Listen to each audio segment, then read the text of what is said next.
Den of the Wolfman by Ronald M. Kimmons. Chapter 2. A black carriage stopped in front of the broad windows of an office space. Inside the office, 4 balding men hunched over ledgers and other documents, which they inspected with great care. Each wrote with a fine fountain pen in his left hand, while clicking away at an abacus with his right hand. The door of the carriage opened, and the figure that stepped out contrasted painfully with the fastidious little men in the window. His belly was rotund and saggy, and his face slumped under the weight of his meaty jowls. The springs of the carriage cried out in thanks, as he stepped down and deposited himself onto the cobblestone.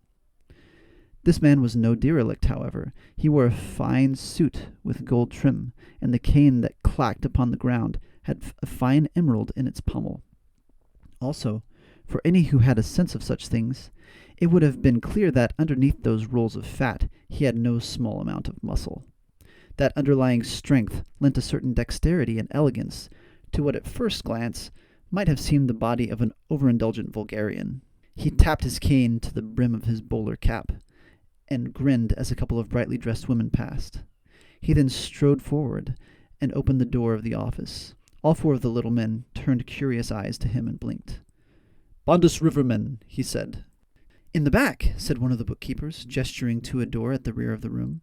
A slat of wood was nailed to it, bearing a few black words painted on it with a brush. Bondus Riverman, investigator. The large man expressed thanks and opened the door. What he found on the other side was a cramped room, probably originally intended as a storage room, that barely had enough space for a desk, with a small window and a door leading to the back alley. He closed the door through which he had just walked, and turned to regard the man that sat at the tiny desk.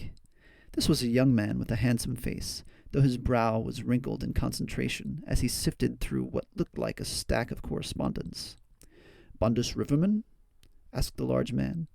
The man at the desk abandoned his documents and stood. He was clothed in a gentleman's suit, but it was clearly worn and reaching the end of its life. "I am he," said Bondus. "Pleasure to meet you, Mr. Herder, is it?" The large man laughed out loud, and it seemed like the pane of the tiny window to the alleyway rattled.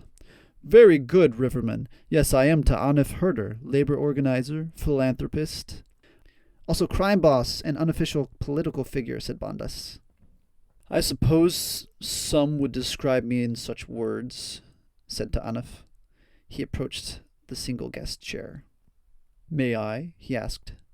Bondus gestured to it. "Please." The joints of the wooden chair creaked as Ta'anif placed his great weight upon it. Bondus returned to his seat as well. "And how did you know I was Ta'anif Herder?" he asked. "Public knowledge, logic, and probabilities," said Bondus.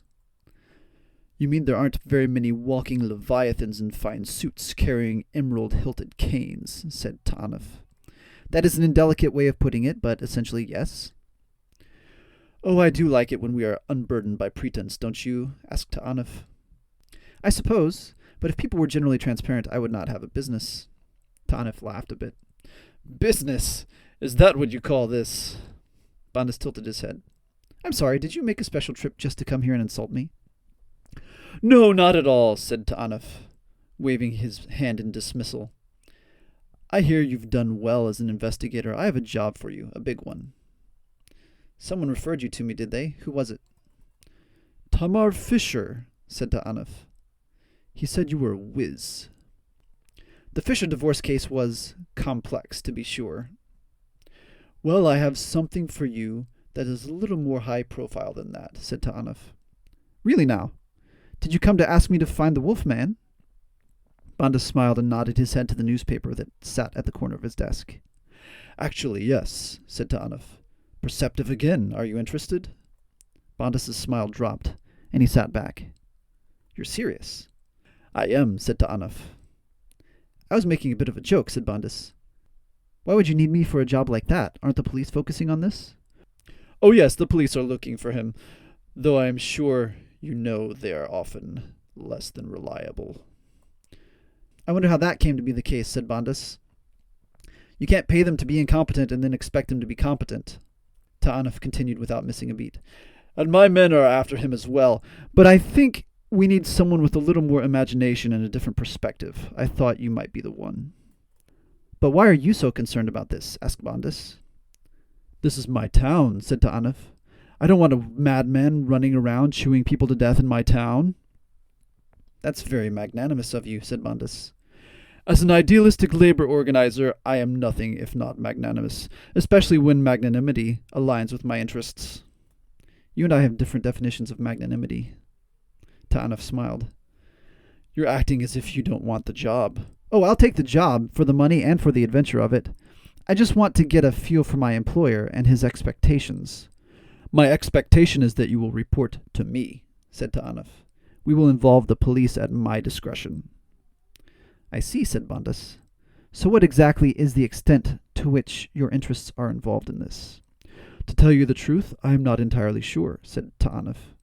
I suspect that I know the killer, though likely not. Tell me more about that, said Bondus. No, said Ta'anuf. Assume that I know nothing. Do you want me to find him or not? Do you want to avoid getting mixed up in an idealistic labor organizer's problems? Fair enough, said Bondus. It will be 40 silver marks to start. That will cover up to 1 month. How serendipitous, said Ta'anuf, reaching into his bag. I had guessed that exact amount. He pulled out a sack of coins and dropped it onto the desk. Find him within the month, and I will give you this much again. And what do you expect me to do once I've found him? Just report to me as soon as possible. Got it? Bondus nodded. Come to the lair to report anything you find. If I'm not available, you may report to Rello. I expect to hear from you soon. With that, Ta'anuf turned, opened the door again, and left.